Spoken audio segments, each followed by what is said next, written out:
guys, what's going on? Hey, I'm here with the FF12 again, been working on it. I rented it out, and hey, as usual, you know, it comes back, you know it needs some stuff. So let me show you what I done. So what I done is I took the bolt out of this cylinder and turned this whole cylinder around, where all this here be to the back. See how that works? Just loosen up your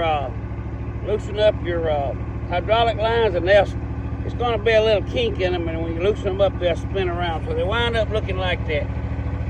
Just like that. There's nothing hitting on it. I done brought it up and down, nothing hits on it. So the reason I turn it around is to keep somebody from tearing the pipe side of it.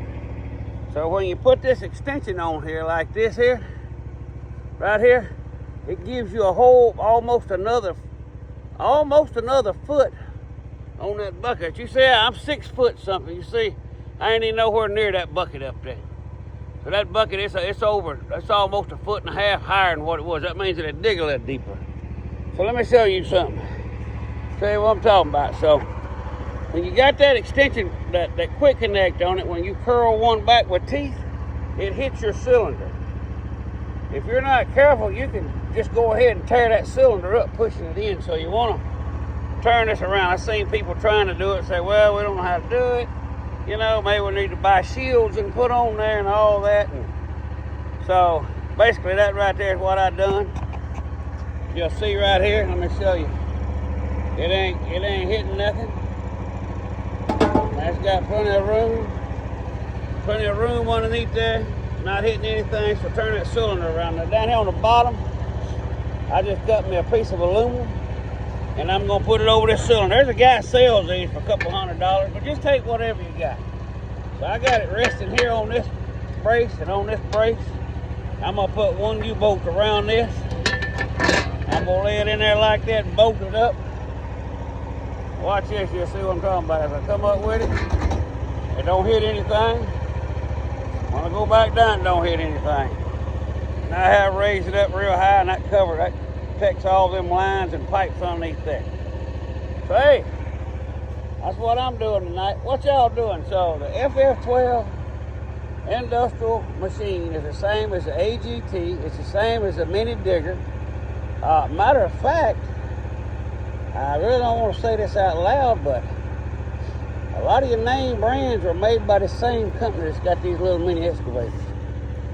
So the tracks is the same on them, same width, same length, even the FF15s.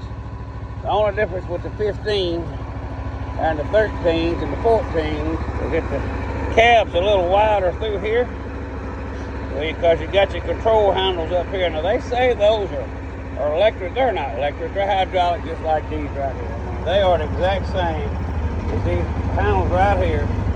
They just look good and they sit up here by your side. They are not. The only way to get the ones that you're thinking about is to have double hydraulic pumps on your machine, and these mini excavators don't have it. So hey, that's what I'm doing.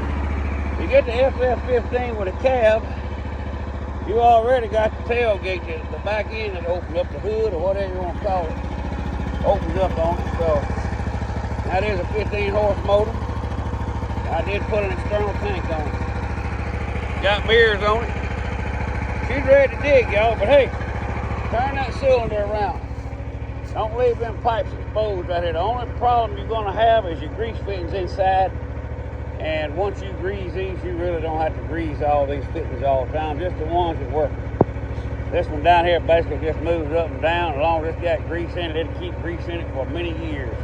You have to grease it, just take it loose up here, drop your cylinder down, stick your grease gun in, grease it, and put the cylinder back on. I mean, that's simple.